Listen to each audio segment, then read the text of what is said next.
Hey, everybody, this is Amazing Fantasy Football. I am Josh, and over there, the Neo to my Morpheus is... Chris. How you doing tonight, Chris? Uh, Feeling kind of like Keanu Reeves after that intro.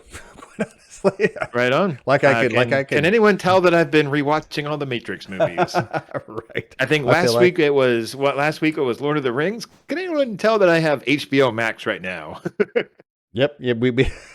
We've spent 2 hours talking about TV before this show, folks. No, not exactly, but Well, because sure. fantasy season has been winding down, we've had a little bit more time to devote some entertainment. Let's put it that way. I also took time off from work, too, so I was like, And holidays, exactly. It's kind of in our rearview mirror at this point. But yeah, a little bit of time off, a little bit of enjoying some of that type of thing. But now we're ready to get back to it and recap on some positional not rankings, positional recaps for the running back position. Are we gonna rank the positions? I personally I like... mean, there's some rankings there in terms of ADP versus where they quote finished, even though we all know that the fantasy sites will give you the full 17 game, 18 week stats. That doesn't... And we still have week 18. But Yeah, nobody whatever. cares because nobody's But playing fantasy's fantasy over. this week. Exactly. Yeah. Fantasy week is over. That's why we are starting our recap Right now. section of the offseason. Yep. Okay, so let's start with running backs, right? We're starting with running backs this week because everyone loves running backs. The only people that hate running backs are the people that are really bad at drafting them. I am not one of those people. Chris, you're pretty good at it as well. Thank you. I had some mediocre seasons this year, but you tend to be right that I'm pretty good at running backs because we make it a point, man, because it's important. They're important. Okay, so Jonathan Taylor was the RB1 in the fantasy season. There's really no one that could touch him this week. It's not going to happen. He's RB1. And how we're doing this too is that Chris and I both chose 5 guys. We didn't really talk about it until this morning about who our 5 guys were. Neither one of us chose Jonathan Taylor, but I figured since he's the RB1 here, we would just kind of stop on JT real quick. I gotta say, kind words. Yep. I gotta say, I was wrong. Like, remember in preseason when I was like, I don't know why people are drafting Jonathan Taylor. Like, there's gonna be Marlon Mack there. There's Nyheim Hines to eat into his carries and everything. That was kind of the case at first, but not really. I mean, it was pretty much JT show from the get. He had a slow start, but that was also the offense as a whole had a slow start too. If people remember, because I'm a Colts fan, I remember this stuff. For sure. They were dealing with some issues at left guard and tackle to begin the season. So and they were dealing with the new quarterback too, and Carson Wentz. Mm-hmm. So good signing. Yeah. Yeah, and they also lost to 3 straight games to start their season too, so that didn't help either. But yeah, from week 4 on, man, JT put the pedal to the metal and didn't let up. I mean, he had 51.9 points in week 11 against Buffalo. It's ridiculous.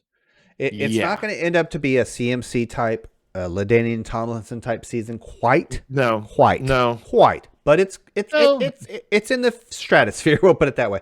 The last couple things I'll say real quick is that no. Remember that the CMC year in 2019, he scored over 400 points, dude. JT had 342. I was going to guess 350 because I don't have it in front of me at this very second. Yeah, that's a fair point.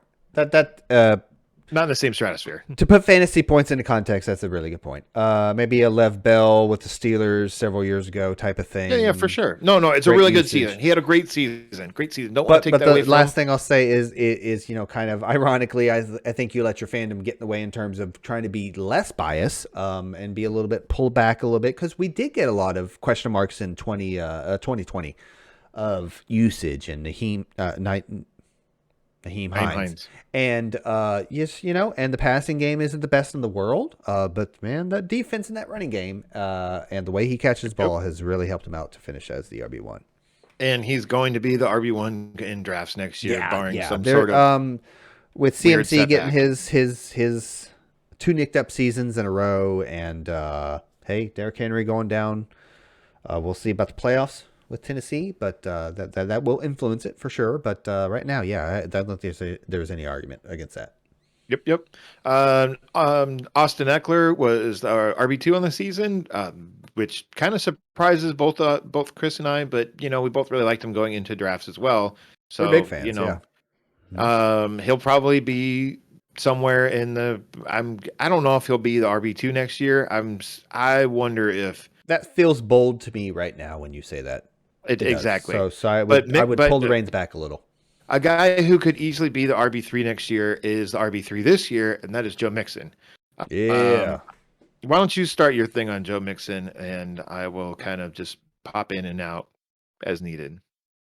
Sounds fair. What I've got for Mixon here, his ADP coming into the season was 20.8, so almost into the second round there. RB13. Back half the second. Exactly, RB13 to give some more context to that. A little more context here with the Bengals team as a whole, and particularly offensively, of course. The Bengals were 5th in total yards. Impressive. Bengals were 5th in total points. They were 9th in total yards. Both impressive.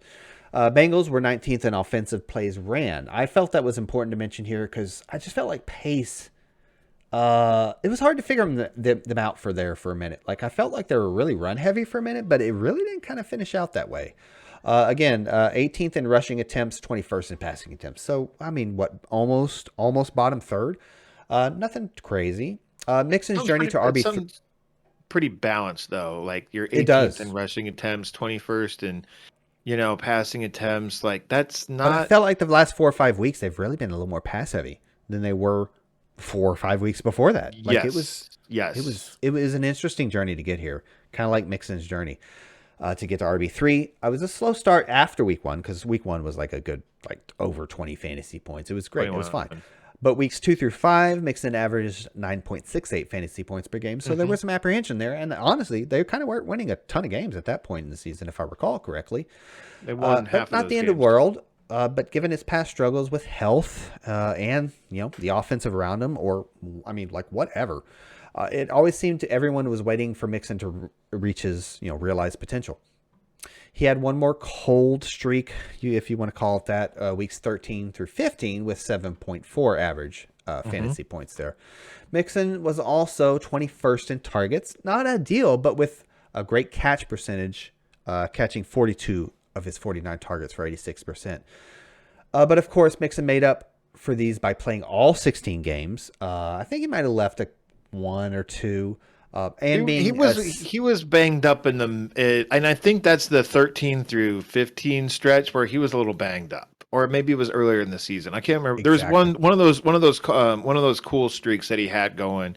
I think was due to injury because remember, Captain America was getting some work, and who's that other guy there in Cincinnati? On my dynasty roster. I like the nickname because Captain America. It's Captain America. His name is Chris Evans, dude. What else am I supposed to call him? Or what am I supposed to call him? The Human Torch, the guy from Snowpiercer. I was just gonna say you could call him Snowpiercer. You stole my thunder, dang it, Josh. Let me finish. The guy from Knives Out. I don't know what any of his other characters. Apparently, I'm becoming a was in Sunshine. Apparently, I'm becoming a huge Chris Evans fan, and he is on my dynasty huge roster. Chris Evans fan. Yeah, me too. So anyway, let's move forward. The actor, not the running back. But exactly. Yeah. Well, maybe both. We'll see. No, not if my Mixon take is correct, which I firmly believe it is. So he kind of made up for some of that, as we just discussed, kind of his health, his durability question marks. They still popped up a little bit this year, so don't let me completely gloss over that. But he did make up for these by playing all 16 technically, which is why games played can be a misleading stat, and being second in the league with 1,205 rushing yards, and more importantly, 4th in touchdowns with 13, only one behind second place. Don't mention second place here, but I think I do later on in notes with another player. You just can't downplay the importance of having a back in a great offense, and really it's more of a good to great team thing this year with the Bengals because the Bengals defense really was much improved. and helped an explosive offense get more opportunities and therefore reach and come close to their potential. Despite being relatively mediocre in number of plays ran, 20th with 995 plays ran, they are 7th in passing yards, so great efficiency there. I'm sure their playmakers on the outside had a lot to do with that. More on that next week with our wide receiver recap. Tune in, subscribe, like, and share.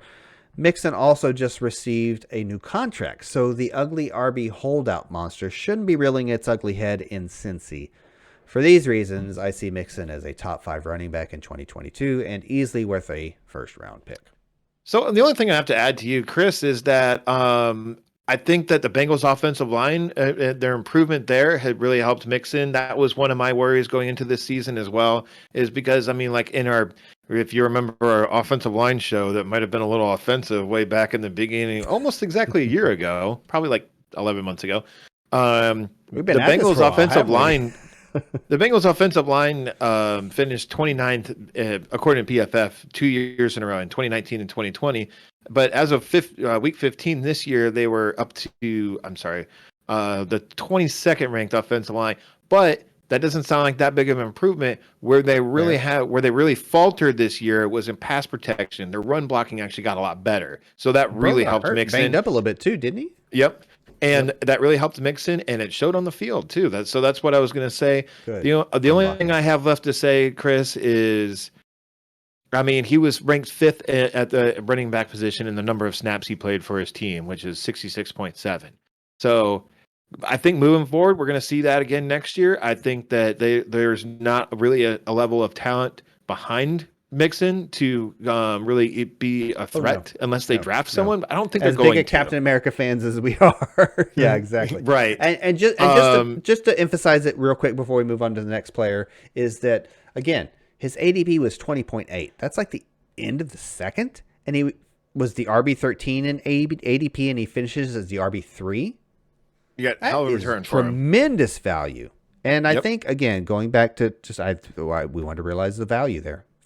Or should I say he reached his value, his potential? That's what I meant to say. Exceeded his value. Exactly. Let's keep moving here, and let's move on to our number 4 guy was Najee Harris. I believe you have some. Actually, we're gonna pause on 4, 5, and 6 actually here. But why don't you stop at Najee Harris?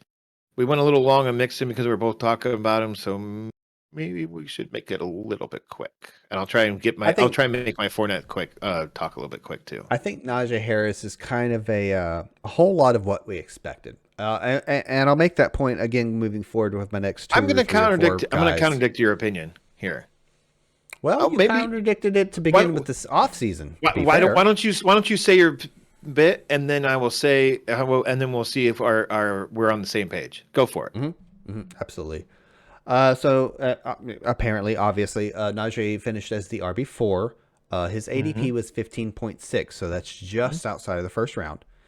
And he was the RB11 in terms of ADP, where we expected him to finish. And so, again, RB11 versus where he finished RB4. I have him at, he was RB10 off the board. Off ADP? Yep. Not inconsequential, but it depends on what site you look at, man, because ADP is all over the map. And hey, we're not perfect humans. Sometimes we forget to stack half PPR. Oh my gosh, I wanted to say ADP. Forgive me, I'm on ADP here. Boo. Yeah, right. But really, folks, let's not forget any of the pushback Josh gave to me about my Najee take was about the Steelers' offense and the Steelers' quarterback, Steelers' offensive line. And it did absolutely rear its ugly head. Let me finish here. They finished 24th in yards total, offensive yards, 28th in rushing yards. And again, folks, we're talking about running backs here. 10th in rushing touchdowns. That's pretty respectable. Najee had 90 targets.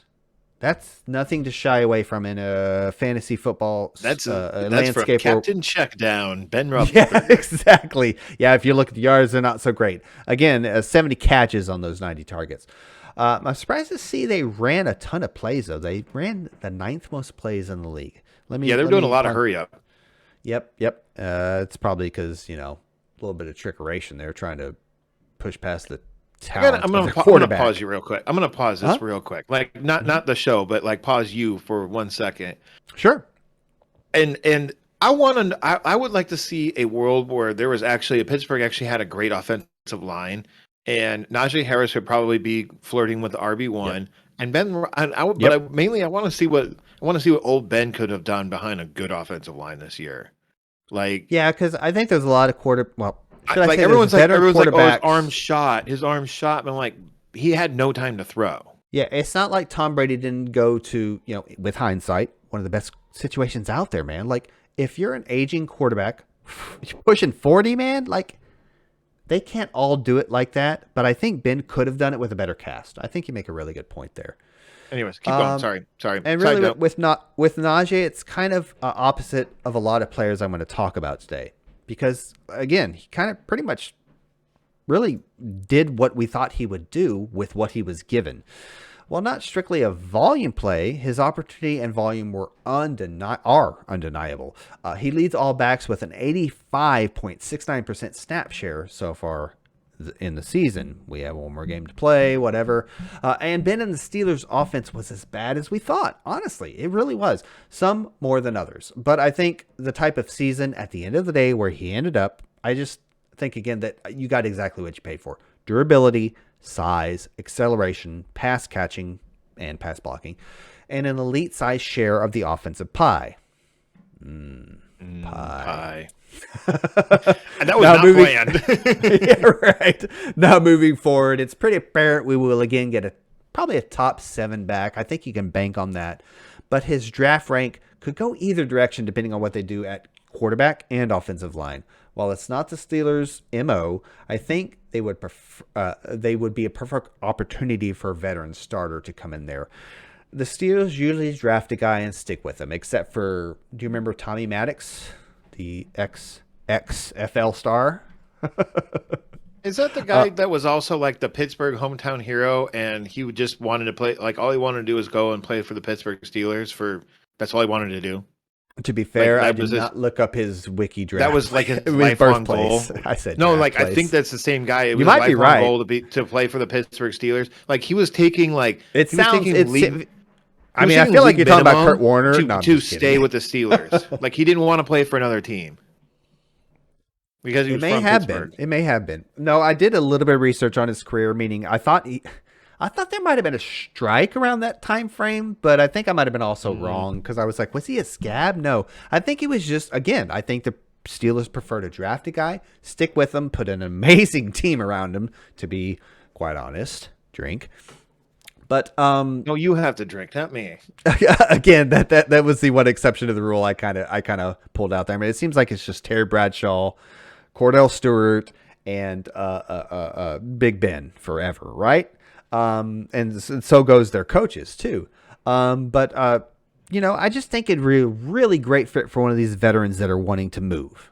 So let's wrap this up real quick with what do you think? I've got a couple names to mention before you do that. Russell Wilson. Do you think Andy Dalton could win with Steelers? What about Jimmy G? I think that's a great name to mention. I think that's a great fit, actually. You could throw out Watson, but I don't think that's in the cards at all. I just wanted to say, theoretically, it's a possibility. Rodgers? I don't think Rodgers wants to go to the AFC. Baker? I don't think Baker wants to go to the Steelers. Is the perfect name right there. Jimmy G. I think Jimmy G and Matt Ryan are the two perfect names. I'll say that much. And that's all I've got. Matt Ryan's probably staying with the Falcons, but you never know. No, I was like, let's wrap this up with, what do you think? You kind of touched on it already, but Najee Harris next year, give me a position. Like, does he late first round? Draft? Oh, I didn't give it there? I thought I did. No, that's fair. I think I moved back and forward from giving a looking forward there. I will say, I think he's a top 5 running back easily. I think which therefore makes him a top 12 pick in the fantasy drafts easily. And that's probably late first round for sure. Yeah, I think probably. No, I think I sent something about 7, RB7, okay. Top 7 back. Yeah, there you go. Yep, top 7 back easy, if not top 4, honestly. All right, let's move on to the number 5 guy on our list here. Depending on what they do at quarterback and offensive line. Go ahead, Josh. My apologies. We're going to move on to number 5 here, and that was, and I'm sorry, God, we suck. We are doing this based on half PPR scoring. Fair point. My bad. which makes a world of difference here. But our number 5 guy on our list is Leonard Fournette. Chris has been kind of doing this, and Leonard Fournette was the RB33 coming off the board. That's just ridiculous. and I wanted to touch on him because, like, Chris, do you remember that? Would you have guessed that Lenny finishes as a top 5 RB this year? No. And if you really think about it, though, like, think back to the playoffs last year. He was great. He averaged a touchdown per game, and in the 4 playoff games the Bucs went through, he literally scored a touchdown in every game.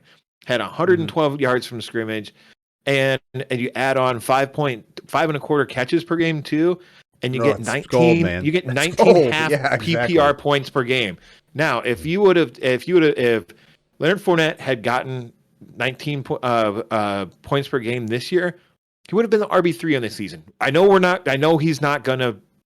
He was never gonna get 19 points per game, but he got. What did he get? 16. 16. Yeah, and that's not bad. I mean, my research, he had some clunkers in there. Yeah. Don't get me wrong, but in every single game that he had less in single digits, the Bucs lost. You know, really? I'm not drawing. Right. No, I'm sorry. I mean, outside of week 1 and 2, every single game he scored less than 10 points, they lost. But I also think in the first few weeks there was a lot of question marks about whom the starter would be.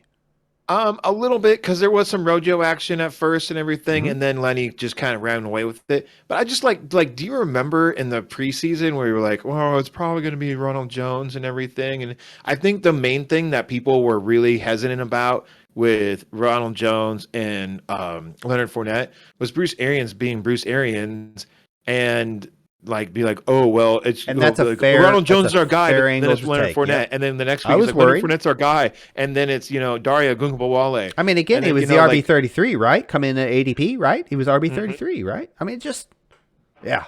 I think we were all wrong, all of us. And, well, here's the thing about Leonard Fournette, though. He's an unrestricted free agent going into this. Yeah, because he was on a cheap deal, like a 2-year, 3.5, yeah. 1 year, 3.5. Ooh, okay, my bad. Gotcha. Yeah, and I think that he's going to be seeking out. But he re-signed, right? Meaning he was with Tampa Bay last year and got a Super Bowl ring, right? Mm-hmm. He re-signed a 1-year prove-it deal, and he proved it. Wow, yeah, man, good for him. So does he go? Is what you're asking? Go ahead. So, do you think that he takes less money to stay with the Bucs? Let's say that I don't want the Bucs to win another Super Bowl, man. I really don't. I don't want Tom Brady to win in 7th or 8th, whatever number Super Bowl he's on. But it's a great question to ask. It's a great question. What if they win again? Do you think that Lenny stays with the Bucs to try and win another one, or do you think that he's like, well, I've gotten my 2 rings, maybe I should just go get paid now? I will say this much: it's not like he got a ton of money being a top 5 pick, because let me rephrase that. I believe they do the rookie scale based on position. Mm-hmm.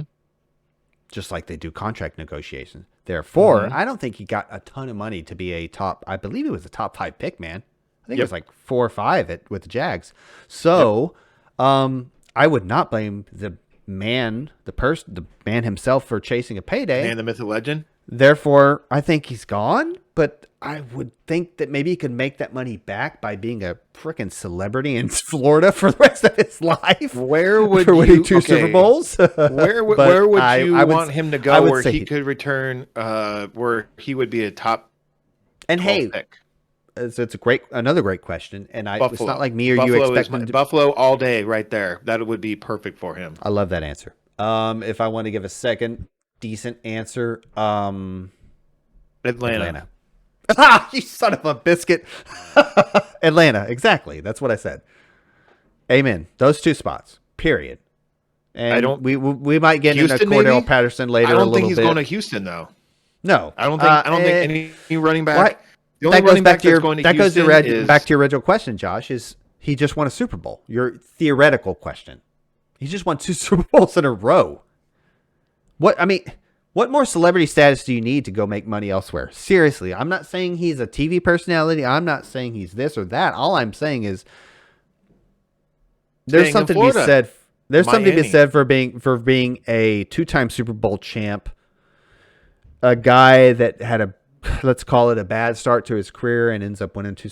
I don't know, man. I think you make a really good point there with the 2 Super Bowls and the free agency. But I would think the smart person would leave and make a little bit more money than Tampa will give him, but also stand a chance to win.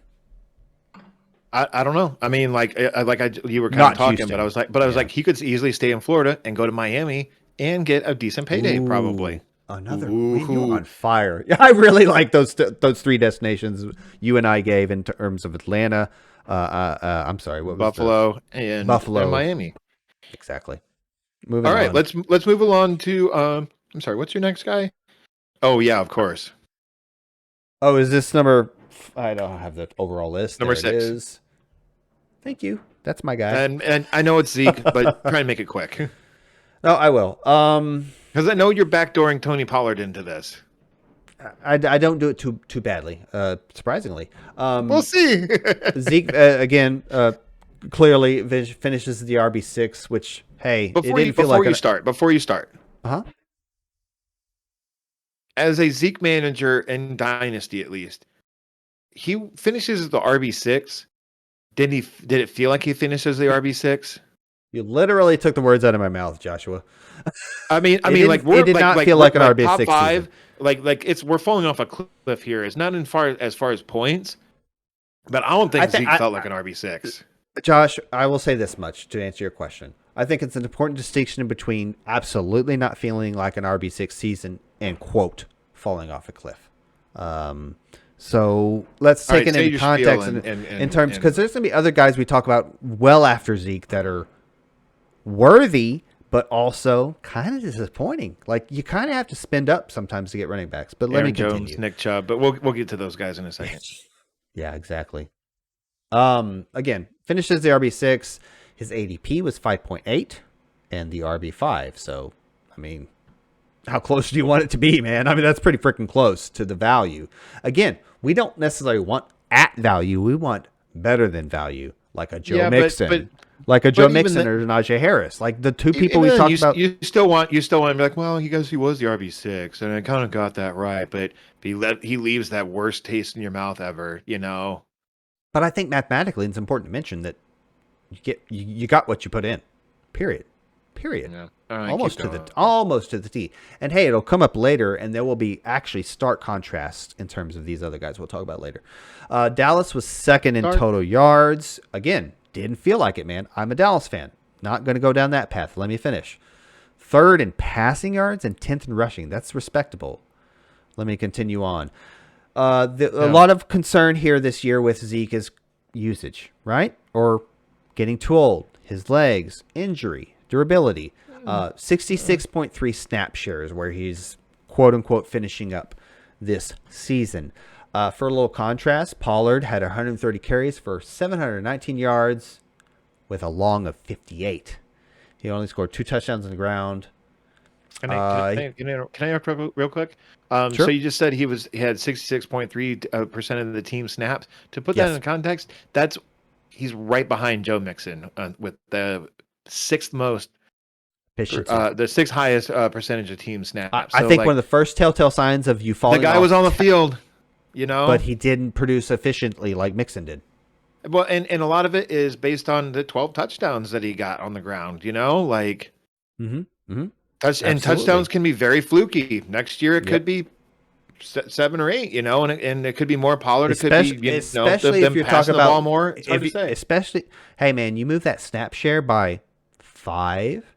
Maybe 10%, that makes a huge impact on where you're getting the ball in the red zone, where you're just literal more opportunity. It's mathematics, man. It's simple. Again, I just mentioned, or I started to mention Pollard's numbers. For a little contrast, he got 130 carries, 719 yards on the ground with a long of 58. Big play. Only 2 touchdowns on the ground. And a little bit better receiver in terms of catch percentage. He caught 39 of his 46 targets. Moving on. I think Zeke is a little bit of an opposite to Najee Harris, where in Pittsburgh, the surrounding cast, O-line and Big Ben are bringing down his stats and therefore, of course, his fantasy value. But in Dallas, you can't help but wonder if you inject another talented, younger back with fresh legs into this offense, what the fantasy result could be. We got a little bit of a taste of that with Pollard. 34.6% snap share there for Pollard. Missed a whole game. Was a little banged up there even when he came back, I think. But Dallas clearly deferred to Zeke for good reason. I mean, Zeke is one of the better pass blocking backs in the league. He's a great receiver. And that's why Tony Pollard is, or it's rumored at least that's why Tony Pollard hasn't really taken this away from Zeke. Is Zeke's pass blocking and Tony Pollard not the greatest pass blocker. Yep. And again, it didn't feel like it, but they were really pass heavy. They were really good offense through the air. I know. I think it just depended on the game too, because there were some games where it was just like, wow, they're just running the ball. And other games it was just like, wow, it was just. And it's probably matchup dependent, Like I'm not gonna. Well, we don't have time to go through matchup, of course, like game by game. But like that's probably what it was. Yep. But Zeke is smart. Sorry, I want to try and cut you short here a little bit. So wrap it up a little bit here. But Zeke is smart, tough, durable. Now, some of the things we care less about in fantasy terms, but they all influence whether he's on the field or not. And as with Mixon earlier, really every veteran back out there, contract is also a factor. Next year, the big numbers kick in for Zeke. Base salary goes up to 12.4 and an 18.2 cap hit. Yeah. It's as bad as we thought it would be, folks. And then there's a potential out after that. I think Dallas either trades or cuts him next offseason, folks, meaning 2023 offseason, right? Let me be clear. This offseason, he's going nowhere. He's staying in Dallas for the 2022 season. Because of that, I can't recommend him as a first-round pick or a top 12 back. Though it's a little close in terms of a top 12 back. I don't know, man. I think they might pick up a guy in the draft, or Pollard is more healthy. Right. Yep. And it's more of a 50-50, and that's bad for fantasy, but go on. Let's move along to our number 8 guy, which is our number 7 guy, who is James Conner. He was going as RB34 in drafts before this season, and he got up to number 7 because Chase Edmonds missed some time. And he scored 16 touchdowns. That'll get you in the top 10, folks. Mm-hmm. Moving along to number 8, which is Cordell Patterson. He was going undrafted. Everyone thought it was going to be Mike Davis. It turned out to be the do-it-all kind of Swiss Army knife of Cordell Patterson. Unfortunately, he was getting a lot of running back, wide receiver work at the beginning of the season. He was kind of a do-it-all guy, and then the Falcons, for whatever reason, stopped throwing to him, and his production dropped off there for a second. Yeah. Yep. And so let's move on to our RB9 on the season, which is Aaron Jones. He was drafted as the RB7 coming off the board. I mean, he's your Packer running back. He was good. He missed a couple of games. I believe one of them was COVID. Another one was another injury related. We're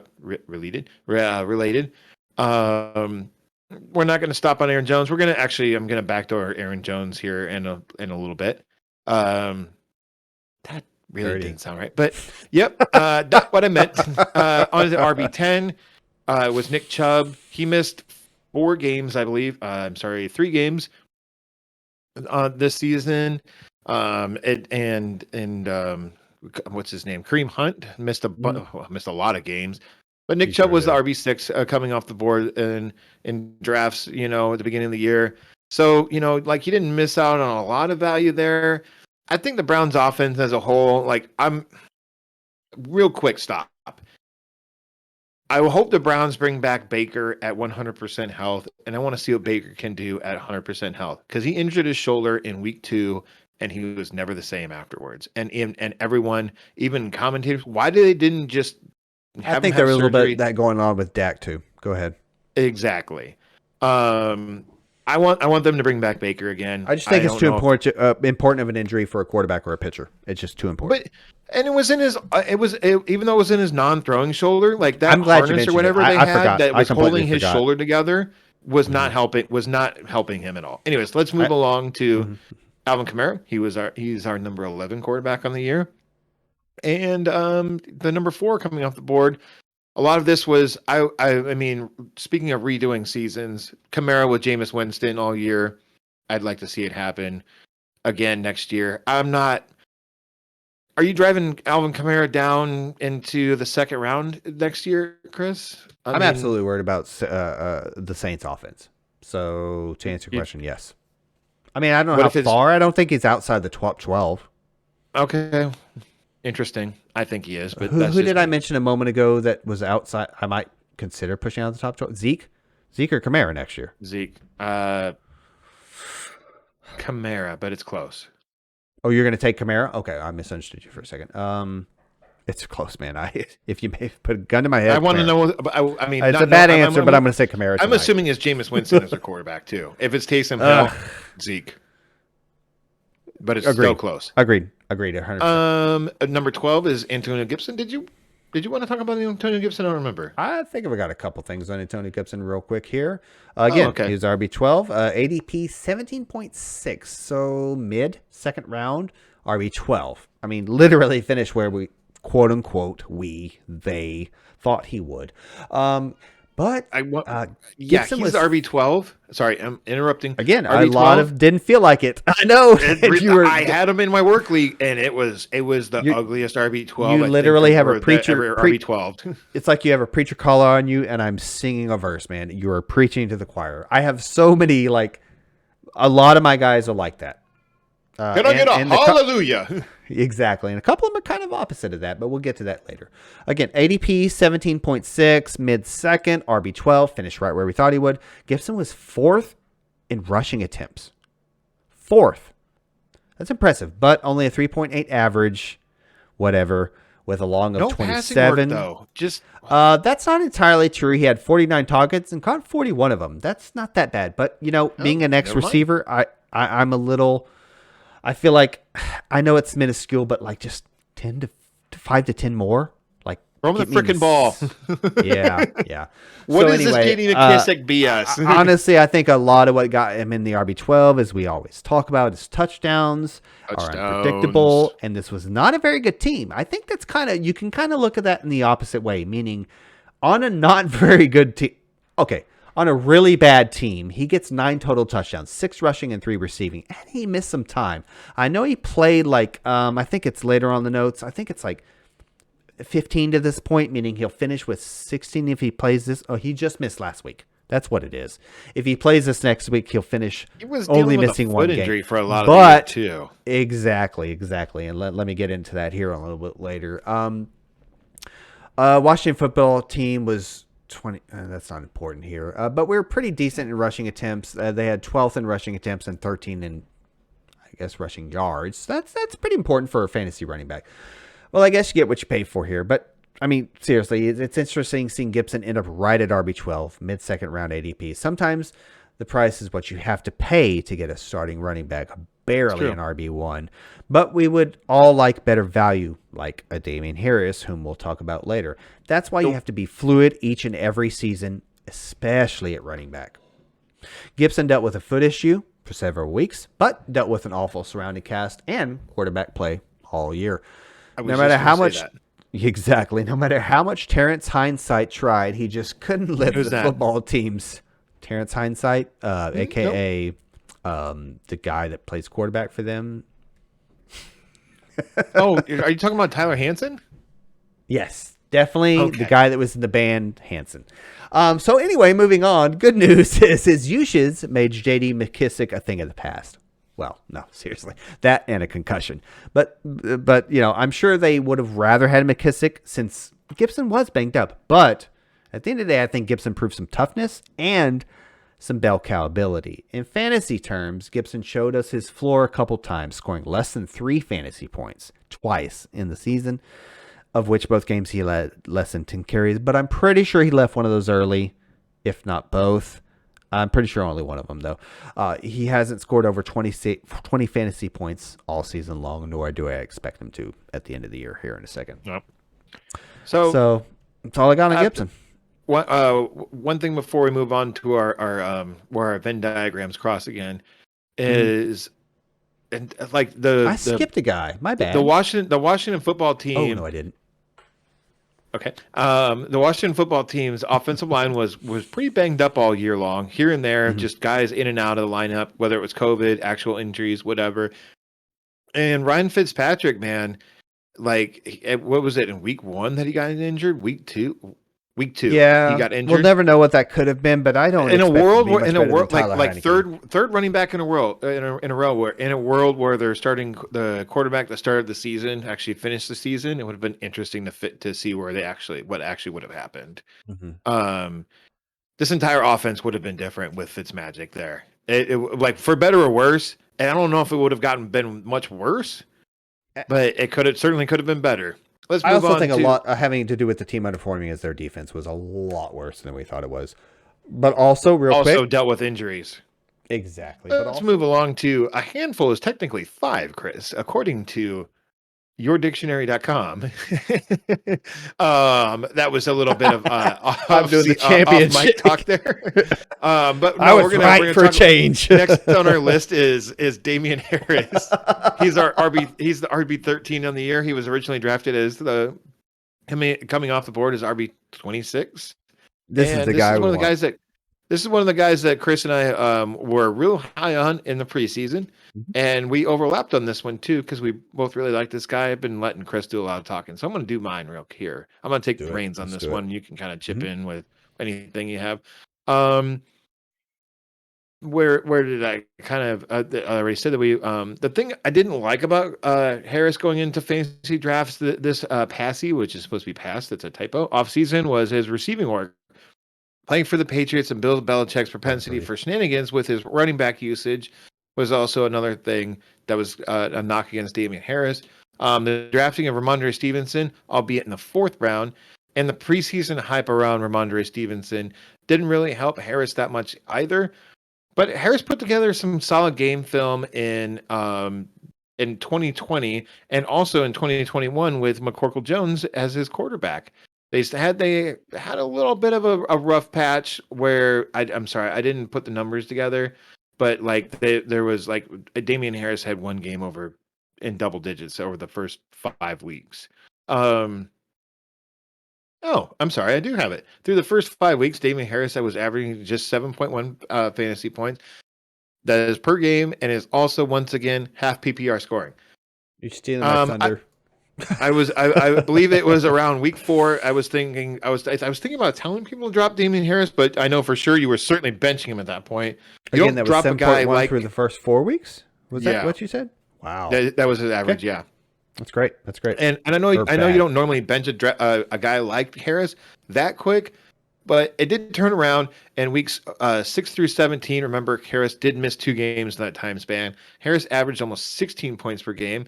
That is with about 1 catch per game too, and 6 receiving yards per game as well. I'm not going to call Derrick Henry, or I'm not going to call Damian Harris Derrick Henry in stature or running style, but they certainly get their numbers the same way as with the good old ground and pound. Before we talk about next season expectations, what else you got to say on Damian Harris, Chris? I think it's important to mention, just to refresh folks, again, this is the RB13 where we're at in the show. ADP 72 on the dot. I didn't even do the math. What round is that? The 6th? Probably. It would be the 7th, I think. RB29. TDs, 7th. TDs, and more TDs. I love TDs. Show me the TDs. Exactly. Damian Harris was tied for 2nd with James Conner with 14 rushing touchdowns. And, of course, the immortal Jonathan Taylor was 1st. Harris also boasted a great average of 4.7 per carry. The Patriots want to run. They want to run often. They are the 8th in both rushing attempts and yards. They win with defense, blah, blah, blah. And with the defense as good as theirs, you can't blame them. They're in the freaking playoffs with a rookie quarterback. What more do you need to say about that? Now, of course, a few things have to be mentioned. Yeah, Mac Jones is a rookie. No, I meant playoffs, but go ahead. Yeah, they're in. I think they're already clinched. Correct me if I'm wrong. 10 or 11 wins. Not sure. Now, of course, a few things have to be mentioned with Damian Harris. First of all, durability. He has played 14 games up to this point, but I specifically remember him leaving at least one game early and others at some point maybe. B is snaps or backfield situation. I absolutely believe Ramondre Stevenson is probably a more talented player and obviously more versatile. And lastly, fumbles. At a glance, he's fine. More than fine, actually. 3 fumbles, 2 lost. Not that awful, but 3. I saw backs in the top 24 during my research with as many as 1 or more, maybe 1 or less. So it wasn't, again, but you have to mention, he lost one in the red zone in week 1 versus the Dolphins that literally cost them the game. Put it on the ground, game over, Dolphins win. And then again in week 5, just after he got out of the doghouse. I mean, otherwise we were looking at 1,000-yard back. But he didn't fumble since. Exactly. That goes back to meaning he had 3 fumbles and lost 2. The 2 that he lost. I only have him as 2 fumbles. The 2 that he lost were on Bill Belichick's watch, in case last time you checked, sir. He's still the head coach of the Patriots and probably will be till he keels over. So all I'm saying is he did it in week 1. He literally cost him game. That was actually a little bit more egregious. I'll give him that. But then it comes along back in week 5, right after he got out of the doghouse. Otherwise, we're looking at over an 1,000-yard back with at least 1 more touchdown. And he already had 14. So that's important to mention. This is fantasy football. So over 1,000 yards. You take him out of the... Yeah, because he was benched both times. He fumbled in the red zone both times, week 1 and week 5, and Belichick benched him. Now he put him back in the subsequent weeks. So that's why we're at. Are you saying 900 that and some odd yards? He would have been over 1,000-yard rusher had he not been benched? Had he not fumbled those 2 times in the red zone, he absolutely, statistically, no doubt about it, would have been over 1,000 yards because he would have played a little bit more, and he would have gotten that 1 touchdown that was on like the 5-yard line or whatever it was. Like it was right there, dude. Like a game over. Would Dolphins win? Okay. And you cost your team a win, and he benched him. So again, but let me get back to Ramondre real quick. I think he's probably more talented overall. Really? But I think the last thing I want to say about Damian Harris is my thing is you don't want Damian Harris. You want the next Damian Harris. Period. Like he's probably not going to repeat 14 touchdowns. And I can almost guarantee you, beyond a shadow of doubt, Ramondre is at least going to get more work. And again, I think he might be more talented overall. I don't know. Here's my take on Ramondre Stevenson. And I actually came up with this earlier today. I was thinking about it while I was driving around doing stuff. Is that, remember, Damian Harris was a 3rd-round pick. He didn't really play his rookie season, much kind of like Ramondre Stevenson. He got some playing time last year. That was his sophomore season. And then towards the end of the year, so maybe we'll see a little bit more of Ramondre Stevenson next year. Hard to say. I don't know. I wonder if this is Damian just like Harris also shared time at Alabama. Wait. Let me finish. I wonder if this is the Patriots' game plan. Is like every other year or every 3rd year they draft a new running back. They kind of sit him for a year. Be like, hey kid, just sit down, learn the game. When we call upon you, you better be ready because we're going to need you then. And Damian Harris shared time, and that way they never have to give a running back a big contract, and they can use that money elsewhere. Not exactly. I like the approach in a real NFL perspective. Last thing I'll say is Damian Harris shared time with Josh Jacobs, and we're not talking about Josh Jacobs tonight. Well, except briefly for a reason, because I think these are the type of guys that in college. Damian Harris, not as good. Yeah, we get it. And let's move on. Okay, they share time. They both need to have a breather. Period. Yep. And that's what Brendan Buller, whoever is their pass catching back at that point. Yeah. I wonder if Tariq Cohen is going to be going to the Patriots at some point. Yeah, there'll be shuffling going on. Again, you don't want Damian Harris necessarily, and depending on where he falls next year in 2022, you want the next. We'll get to that at the end of the show. We're already running along, so we need to get going here quick. Next running back is Derrick Henry. He's the RB14 on the year, and that is what's playing only half the season, folks. He's RB14. Was it literally only 8 games? He was averaging 23 points per game before he got injured. I know. I looked at points, and people are going. Bye, Jonathan Taylor. Dude, if he would have Points finished, per. if like extrapolated his points per game out and the points that he racked up, he would have scored more points than Jonathan Taylor. He probably wouldn't have, and they would have been a real neck and neck race. But let's move along to our next guy at RB15 is Dalvin Cook. He was number 2 coming off the board in the season. Cook had COVID. He missed another game with an injury off the top of my head.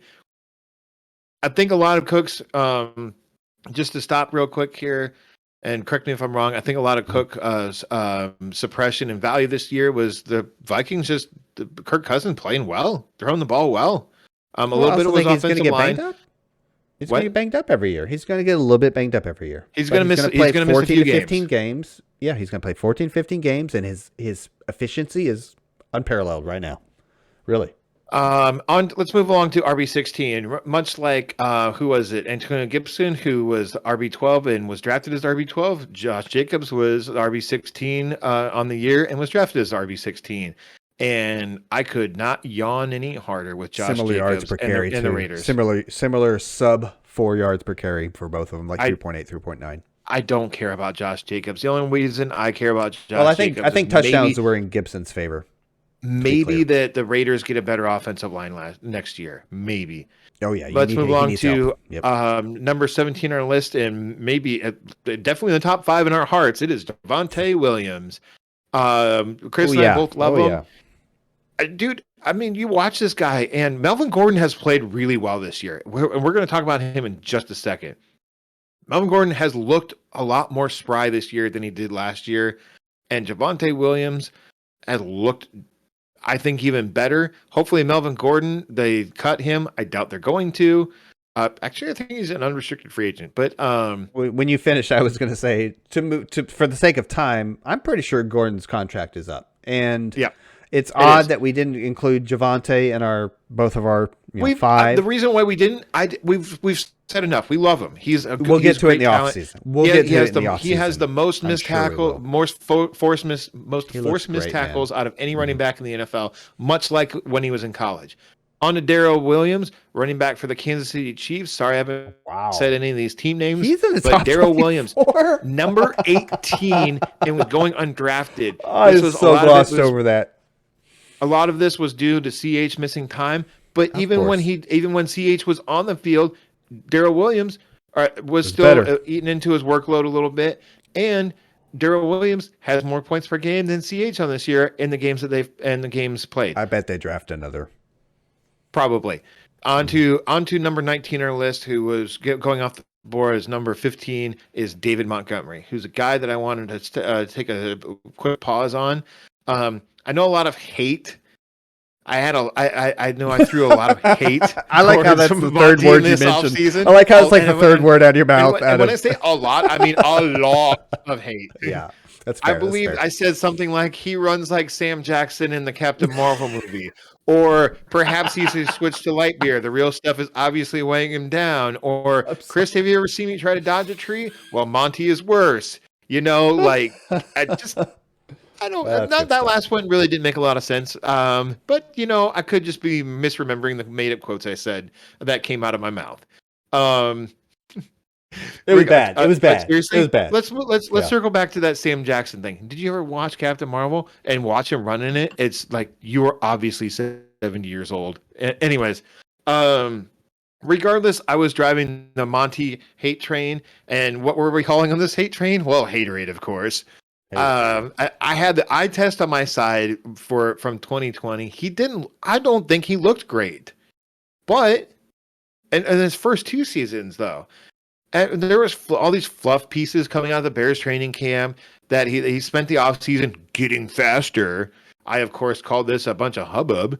Man, there's was I wrong? Veterans who get faster, You don't really get faster as the years And here's the thing. Monty missed 4 weeks with an ankle injury. Here's the thing, though. Sure. He was in on 76.1% of the Bears snaps. That is second only to Najee Harris this year. Wow. It was a tale of two halves It was a tale of two halves, too. After the Bears bye week, Monty's average snap percentage went up to 78%. Thank you. Not bad. Prior to the Bears bye week, prior to their bye week, Monty was getting 18 and 3/4 touches per game, but then it jumped up to 21 and 1/4 touches per game after their bye. And yes, his injury was after their bye week, or his injury was before their bye week. He had a little bit of slow start after their bye week too, but his touches went up. And the Bears were using Monty even when they were losing too, whether it was running the ball even when he was losing, or throwing him the ball too. I think that, and Chris, I don't have the NFL Sunday ticket. That's expensive, and we don't get paid to do this. So, I work with what I have, and I watch the football that I can, which means that there's a lot of Bears and Packers that I have to watch around here. Mm-hmm. That's not pretty. And I'm just watching Monty this year. He's looked faster. Like I don't have the next gen stats on my side or the AWS whatever blah blah blah blah to really prove that he's running faster, but he looks faster and he looks better. If the Bears offensive line didn't do him a ton this year, but if Monty can, whittle those 4 missed games down to like 1 or 2 next year, there's no reason he can't climb up on this list and maybe even get better as far as, and this is what I'm kind of hoping goes into next year. This is my speculation personally. Is that whoever takes over from Matt Nagy, because that dude is good as gone after Sunday. Whoever the Bears hires their new coaching staff, I hope they like what they saw from David Montgomery in the second half of the season, tries to make him the focal point, at least at the bare minimum for the start of the 2022 season. And then maybe they pull a Rocky 2 and then kind of flip the script and then, and start throwing the ball more with Justin Fields. Let Justin Fields get used to the new offense. Let him get synced up with Mooney and Komet and whoever else comprises the Bears' pass catching options. Switch it to more balanced offense. But there is no reason why David Montgomery can't be a early second round pick at bare minimum next year. Minimum. I think that's a very this is this is coming from a guy. This is why I wanted to cover David Montgomery here. Because you were down on him. You're absolutely down on him. Yeah, for sure. There was no one was driving the hate train more than me. I was the driver. That's a good point. No one hated him more than I did. The only thing I have to say about Montgomery is this, from a real life NFL perspective, because that means a lot when you're on the field or you aren't. Do you let Tariq Cohen walk if I think his contract is getting really close? Or do you even if you still have him on roster, do you even give him 30%, 40%? Are you or are you not convinced that Montgomery can catch out of the backfield and do it? I'm convinced he can. Can he do it as a 70, 75% bell cow kind of guy, though? But like a 70, 75% bell cow kind of guy. Because we don't get 80, 85% very often anymore. So no, other than Najee Harris, no one did. So I think you're getting a steal if you're taking. I think you're getting a steal if you take him at top of the second next year. I agree. He'll probably go earlier, but I'm just saying, like as of right now, beginning of second. It's heck early. Yeah, it's early. Yeah. Go ahead, sir. Let's keep moving along. A handful of guys. Another guy that did great, but he missed 4 games so far this year was DeAndre Swift. He was number 20 on the year and drafted as RB21. So you kind of drafted him. You got what you got out of him. It could have been a lot higher though. A, if he'd have been on a better team, and B, if he would have played more games too. Jamal Williams didn't do a whole lot in his absence. Craig Ferguson was pretty good, but I don't think that they're going to stick with I think me and you were a little bit higher on Jamal, and a little lower. We were a little lower on Swift. Well, Jamal Williams was good for the first few weeks, but other than that, I mean, he really fizzled out. Yeah. And it doesn't matter. Melvin Gordon is 21. Yeah. On our list, he was drafted as RB30, and like I said earlier, Melvin Gordon 2 top 24 backs. Wow. Melvin Gordon has looked pretty good this year. So if he ends up going elsewhere next year, he probably played himself into a darn good contract for his age. Again. That's a really good point, Josh. Good point. We're gonna stop on number 22 here, who is going as RB35 off the boards, and that's AJ Dillon. I just want to do a quick pit stop on AJ Dillon. That in the time that Aaron Jones missed is, he really capitalized in the weeks 10, 11, and 12. Aaron Jones got injured in week 10, and then he missed weeks 11 and 12, and then there was the Packers bye week too. But I also think he played well when Jones was healthy. Yeah, and he had some games there was some spot starts where you could have started him, but it was really hard to kind of garner which games those were going to be.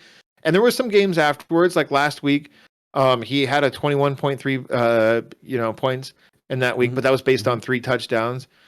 I'm sorry, 2 touchdowns. He only finished with 5 touchdowns on the year, and that so I just For a guy that's behind Aaron Jones, that's impressive, I think. Well, and here's the thing too, is that like you're like I don't Aaron or like AJ Dillon is going to be more. He's going to be drafted as more than a handcuff next year. But if you have, but I mean, and Dillon will probably fall into probably like the 4th round or whatever, if not later, because he's the guy behind Aaron Jones. But I don't know, man. Like AJ Dillon has looked good this year. Like I said before, have to watch a lot of Bears and Packers because that's the football that's on.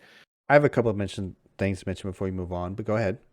And Dillon has showed in that time that Aaron Jones was gone, he can catch the ball. He's not the pass catcher that Aaron Jones is. Like Aaron Jones just looks so good doing it. AJ Dillon looks like he has to try to focus to catch the ball. Like AJ Dillon ain't doing an over the shoulder fade grab, but he can turn around and if you put him in the numbers, he'll catch it. Or he's not running on the outside very often. Fair. No, absolutely. No. He's not that fast. He's more of the power guy to AJ Dillon's, scat back, if you want to call him that. Yeah. He's not really a scat back, but for a lack of a better term, a smaller back in the NFL, let's put it that way. I don't really have much else to say. Like I said, just a quick pit stop. The only problem is that. Oh, go ahead. I'm sorry. One more thing. The only problem is Aaron Rodgers doesn't return to Green Bay. They're gonna. I have a little bit to say about that. If he doesn't return, they're gonna have to lean on this run game hard, and so that could actually help. Yeah, AJ you never know. It really could. Actually, I was going to take the opposite approach when you said that, but you're right. Yeah, go ahead. If Aaron Rodgers leaves and they get a subpar like a Teddy Bridgewater, hopefully not, or that's a Jimmy G, or like a second like a backup quality quarterback to be the bridge quarterback in Green Bay. That could only help. That has to help AJ Dillon because he's the short yards guy. He's the power back. He's the They would lean more run heavy. Yes, and that could actually help AJ Dillon. Anyways, what were you gonna say, man? Well, first of all, I was gonna say in real life NFL perspective, because of course that influences how much you'll be on the field. If you're gonna say that after every pro player, aren't you? I only said that. You can almost make it. This is probably more than that. I could have made a drinking game out of it. That means you're saying it a lot. Don't start it. It is kind of a thing tonight, for sure. Meaning, like, if you're the Packers, I understand. Did he sign a contract? Did Jones sign a contract recently? Last off season. Okay, well, that's probably a moot point then. I'll move on. Okay. I have a hypothetical. Oh, we're moving on. Okay, we're gonna move on. No, the second thing. Moving on from the first thing to the second thing is Pollard or AJ Dillon next year with Zeke back in Dallas and Rodgers back in Green Bay. Pollard or AJ Dillon? Probably Dillon. Close. Because I agree. I probably real close. But I say AJ Dillon because I feel like if I hold AJ Dillon, there's going to be times where I know I can use them. It's going to be when Aaron Jones misses games. Because he always does. He always misses a few games. Zeke and the cliff. I don't know. I'll probably go AJ Dillon. We'll find out. Go right ahead, sir. Let's finish up. Let's finish off this list here, and that is James Robinson at RB23, drafted as RB19 or 18. I mean, it wasn't pretty in Jacksonville this year. Hopefully, and I don't expect James Robinson to be on this list next year because hopefully Travis Etienne comes back healthy. Blah blah blah. Anyways, Robinson might be there. Devin Singletary is the last guy on our list. RB24, drafted as RB37.